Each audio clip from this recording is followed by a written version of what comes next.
মববাজ জামাত নেতা শফিকুল ইসলাম মাসুদ সেই ইসলামী ব্যাংকের মালিক নাকি গ্রাহক? সিবিএ এজেন্ট পরিচয়ে একদল ইসলামিক ব্যাংকের নিরীহ কর্মকর্তাদের এখান থেকে বের করে দিয়ে আজকে তারা যখন মানববন্ধন করছে, তারা মানবেতর জীবনযাপন করছে, রাষ্ট্রের কাছে ব্যাংকের কাছে আবেদন জানাচ্ছে চাকরি ফিরে পাওয়ার জন্য, সেখানে এই শফিকুল ইসলাম মাসুদরা তারা নিজেদের রাজনৈতিক কর্মীদেরকে ব্যাংকের গ্রাহক বানিয়ে, নিরপেক্ষ গ্রাহক বানিয়ে বাংলাদেশ ব্যাংকের সামনে গিয়ে মিছিল মিটিং করাবে। আমার প্রশ্ন হলো, শফিকুল ইসলাম মাসুদ বাংলাদেশ ব্যাংকের মালিক নাকি সে গ্রাহক না কর্মচারী? তার এখানে ইন্টারেস্ট কি? তাহলে কি জামাতে ইসলামের আমির সে কি ভণ্ড? সে যে বলছিল যে যে হলো জামাতের ব্যাংক জামাতের কোলে ফিরে আসছে, আরেক ভণ্ড গোলাম পরোয়ার সে বলছিল, কি বলছে এই ভণ্ড? জামাতে ইসলামের ব্যাংক ইসলামী ব্যাংক না। তাহলে এদের কার কথাটা সঠিক? আজকে কিছু লোক চাকরি হারিয়েছে, চাকরি ফেরত পেতে চায়, দীর্ঘদিন ধরে এখানে সার্ভিস করছে, তাদের ক্ষেত্রে যে অ্যালিগেশনগুলো দিচ্ছে যে তারা নাকি নিয়োগ পরীক্ষা ছাড়া চাকরি পেয়েছে, এই অভিযোগ দিচ্ছে। আমার প্রশ্ন হলো, ইসলামী ব্যাংকের কতজন নিয়োগ পরীক্ষা দিয়ে পাশ করছে? যেই জামাত থেকে শিবির থেকে যেগুলো নিয়োগ পাইছে এখানে, তাদেরকে কি পরীক্ষা দিয়ে? বেসরকারি ব্যাংকগুলোতে বিভিন্ন প্রক্রিয়ায় নিয়োগ হয়, একটা হলো পরীক্ষার মাধ্যমে নিয়োগ হয়, একটা হলো ম্যানেজিং বোর্ডের মাধ্যমে নিয়োগ হয়। তাহলে এরা যেই প্রশ্ন করছে, তাহলে এদের শুধু যারা যে চাকরি থেকে বাদ দিছে শুধু তাদের না, যারা চাকরি করতেছে জামাত শিবিরের, ওদেরও আবার পরীক্ষা নেই। ওরা আবার পরীক্ষা দেবে? বলেন, ওরা আবার পরীক্ষা দেবে? যাদেরকে বাদ দেয়নি এখনো, ওদের পরীক্ষা দেবে? তো এইটাই আর কি।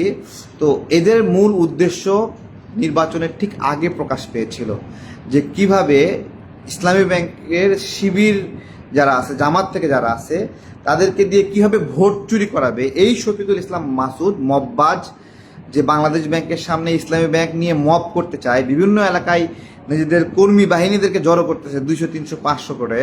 এই মববাজ আমরা নির্বাচনের সময় দেখছি কিভাবে ভোট চুরির ষড়যন্ত্র করেছিল, আমরা দেখেছি। এটা খুব কপাল ভালো বাংলাদেশের, এই জন্য এই মববাজরা নির্বাচনে অংশগ্রহণ করতে পারেনি। এবং আরও গুরুত্বপূর্ণ বিষয়, যে জায়গাতে এরা মার খেয়েছে সেটা হলো ব্যারিস্টার আরমানের কার্যক্রমে সেটা প্রকাশ পেয়েছে। নির্বাচনের আগে বিকাশে লেনদেন করতে পারে নাই, মাথা গেছে ঘুরে, এবং এনপিএসবিএফ নাকি যেটা আছে, যেটা ব্যাংকিং ট্রান্সফার যেটার মাধ্যমে হয় বিকাশে, ওইটাও বন্ধ করে দিয়েছিল। এই সব কিছু করে মাথা ঘুরে গিয়ে এরা এখন নগদ কোম্পানিকে কিনতে যাচ্ছে, যাতে করে ওই সামনে যে নির্বাচন আছে ওইটা নিয়ে এখন থেকে প্ল্যানিং করছে যে সরকারি নগদ যদি কিনে নিতে পারে তাহলে নির্বাচনের আগে ওই ভোটটা কিনতে পারবে। এবং দেখেন, এরা যে জায়গায় ভোটগুলোতে ভালো করছে, সব জায়গায় গরিব মানুষের সংখ্যা বেশি, গরিব মানুষগুলোকে টাকা দিয়ে ভোট কিনে আজকে এই অবস্থায় আসছে। এই মববাজগুলো বাংলাদেশ ব্যাংকের সামনে দলীয় যে, আমি আপনাদেরকে বলছি, দেখেন আপনারা মাইন্ড করবেন না, যেহেতু শফিকুল ইসলাম মাসুদ তার এই নির্দেশনা তাদের রাজনৈতিক গ্রুপগুলোতে দিছে যে একটা ব্যাংক দেখেন, এই ব্যাংকে যখন তারল্য সংকট হয় তখন দায় নিতে হয় বাংলাদেশ ব্যাংকে। যখন এটার ঋণ খেলাপি হলো তখন বাংলাদেশ ব্যাংকে দায় নিয়ে টাকা প্রিন্ট করে দিয়ে গ্রাহকদের চাহিদা পূরণ করতে হয়েছে এই ইসলামী ব্যাংকের। তাহলে দায় যদি বাংলাদেশ ব্যাংক নেয়, দায় নিবে বাংলাদেশ ব্যাংক, আর মিষ্টি খাবে শফিকুল ইসলাম মাসুদরা। হ্যাঁ, এই নির্বাচনে কত কোটি টাকা যে এখানে লুটপাট করছে এই ব্যাংকিং থেকে, তার কোনো হিসাব আছে? তা তদন্ত হওয়া লাগবে না? তদন্ত করতে দেবে না এরা। ওই যে মব সৃষ্টি করতেছে বিভিন্ন জায়গা থেকে, ওদের রাজনৈতিক গ্রুপ থেকে যেহেতু লোক ভাড়া করতেছে ওরা, তাই আমি রাষ্ট্রকে অনুরোধ করব, আপনারাও যেহেতু রাজনৈতিক লোকেরা এটা নিরপেক্ষ গ্রাহক সাজে আসতেছে, আপনারাও রাজনৈতিকভাবে তাহলে মোকাবেলা করার জন্য প্রস্তুতি নেন। এবং এই ব্যাংকটা খুলছেই এমনভাবে করছে যে জামাত শিবিরের লোকদেরকে নিয়োগ দিবে, তাদেরকে দিয়ে নির্বাচন ম্যানিপুলেট করবে, তাদেরকে দিয়ে ইচ্ছা মতো তারা অর্থনৈতিক কারসাজি করবে। এই যে নাবিল গ্রুপ, জামাতের গ্রুপ না, জামাতের রাজশাহী যে কর্মসূচি ছিল সেখানে নাবিল গ্রুপের চেয়ারম্যান করছে না? কিভাবে ঋণটা নিছে, কিভাবে জামাতের এই গ্রুপ কিভাবে ঋণ নিছে? নামকা ওয়াস্তে একটা কোম্পানিকে, একটা প্রতিষ্ঠানকে, যেখানে কোম্পানির কোনো অস্তিত্ব নাই, এরকম শাখা খুলে তারা করেছে। ওরা অনেকে ওই যে কি এসএলএম গ্রুপের নাম দেয়। এসএলএম গ্রুপের কাছে এই ব্যাংকের তদারকির দায়িত্ব কে দিছে? জামাত দিছে না? আবার যখন ইসলাম গ্রুপ চলে গেছে এখান থেকে, তখন নাবিল গ্রুপ সহ বিভিন্ন গ্রুপকে সংযুক্ত করে কে গেছে? ইসলাম গ্রুপ করে গেছে না? করে গেছে না? কিন্তু আমার প্রশ্ন হলো, এই যে করতেছে, একটা ব্যাংকে জনগণের টাকা রাখতেছে, কিন্তু নিয়োগ দিবে হলো, টাকা নেবে জনগণের, নিয়োগ দিবে হলো জামাত শিবিরের, এটা কি মানবিকতা? এটা কি মানবিকতা? হ্যাঁ? তো এই যে গ্রুপ যারা কোরবানির গোশত মানুষকে দেওয়ার ক্ষেত্রে চিন্তা করে, জামাত করে কিনা, এই যে করাইল বস্তিতে যখন দুর্ঘটনা ঘটতেছে না, খুঁজে খুঁজে খুঁজে খুঁজে ছোট লোকগুলো ঠিক ওদের নেতাকর্মী যারা তাদের কাছে গিয়ে ত্রাণ পৌঁছাইছে, অন্য কারো কাছে দেয়নি, অন্য কারো কাছে দেয়নি। কিন্তু নির্বাচনের সময় ঠিকই আবার যায় 10,000-15,000 করে দিয়ে ভোট করার চেষ্টা করতেছে, কিন্তু করাইল বস্তি মানুষ এদেরকে ভোট দেয়নি। তো এই যে অর্থনৈতিক একটা প্রতিষ্ঠান খুলে ইচ্ছামতো লুটপাট করবে, ইচ্ছামতো নিজেদের লোক নিয়োগ দিবে, ওদের সমর্থন না করে তাদেরকে বের করে দিবে, কেন এই লোকগুলোকে কেন চাকরিচ্যুত করছে জানেন? শুনবেন আপনারা, ওদের একটা সিস্টেম আছে যে ওদের ওখানে চাকরি করতে হলে ইয়ানত দিতে হবে। এর আগে আমরা দেখছি না, বিভিন্ন গণমাধ্যমে আসছে, জুলকারনাইন সাহের ভাই দেখাইছে না, যে ইয়ানত না দেওয়ায় ব্যাংক কর্মকর্তারা হাত ভেঙে দিছে, মারধর করছে। আপনারা খেয়াল করেননি যে ইয়ানত কালেকশন করতে গেছে, একজন কর্মকর্তা বলছে আপনারা এইভাবে কালেকশন করেন না, আমরা কালেকশন করে দিচ্ছি একসাথে। মারধর করছে। তাহলে ওদের টার্গেটই যে এই ব্যাংকে চাকরি করতে হলে ওদেরকে ইয়ানত দিতে হবে। ইয়ানত কি? ব্যাংকে চাকরি বেতন পাবে, সেখান থেকে 5%, 10% নিবে, ওদেরকে দিতে হবে। ওদের জাকাত কালেকশনের নতুন সিস্টেম চালু করছে, যে ওদেরকে দিলে জাকাত আদায় হয়ে যাবে, ফেতরা আদায় হয়ে যাবে জামাতকে টাকা দিলেই। আবার তো নামাজ রোজা না পড়লেও সব হয়ে যাবে, পার পেয়ে যাবে, কারণ ও জামাত করে। আমি রাষ্ট্রকে বলবো, অনেক হয়েছে এই মানুষগুলো যারা চাকরিচ্যুত যে মানুষগুলো দীর্ঘদিন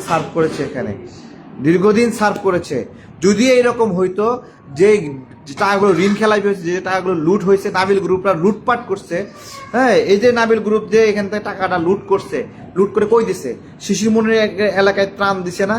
ত্রাণের ব্যাগে লেখা ছিল নাবিল গ্রুপের এই ইসলামী ব্যাংকে চুরি করা টাকা তো সেটা, তাই না? ইসলামী ব্যাংকে চুরি করা টাকা না, শিশুমনি এলাকায় ত্রাণ হিসেবে দিছে। তাহলে একটা ব্যাংক টাকা রাখবেন জনগণের, সেই টাকা ইচ্ছে মতো তারা বের করবে, ইয়ানত হিসেবে বের করবে, বায়তুল মাল হিসেবে বের করবে।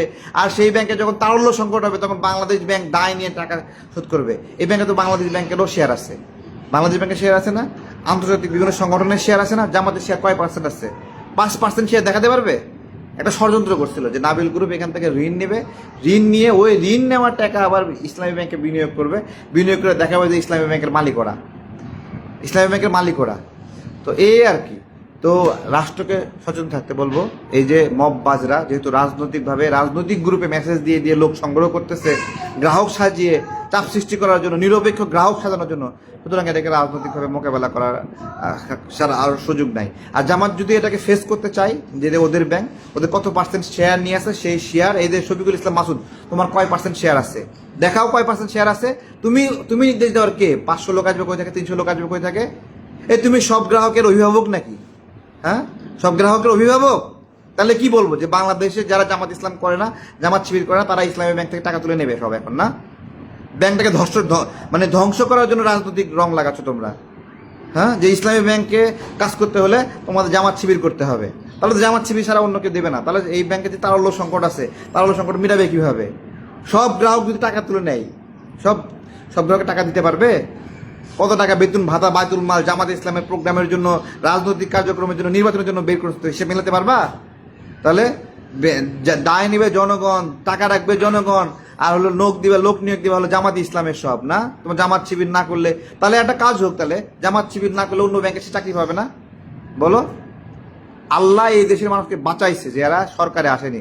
সরকারে আসলে চাকরি বাকরি সব জায়গায় জামাত শিবির ছাড়া কেউ চাকরি করতে পারবে না, কেউ পারবে না। আমি দ্রুত বলবো, চাকরিচ্যুত যে সকল ভাইয়েরা আছে, যে ট্যাগিংগুলো করা হয়, ওরা দক্ষ না, ওরা যোগ্য না, তাহলে একটা পরীক্ষা হয়ে যাক, কোয়ালিটি চেক। শুধু ওদের কেন পরীক্ষা? জামাত করে না, ওদের কেন পরীক্ষা? জামাত করে, ওদের পরীক্ষা হতে হবে না? ওরা কিরকম দক্ষ লোক দিচ্ছে আমরা দেখবো না? ওদের কত যোগ্যতা আছে আমরা দেখবো না? কোয়ালিটি আছে দেখবো না আমরা?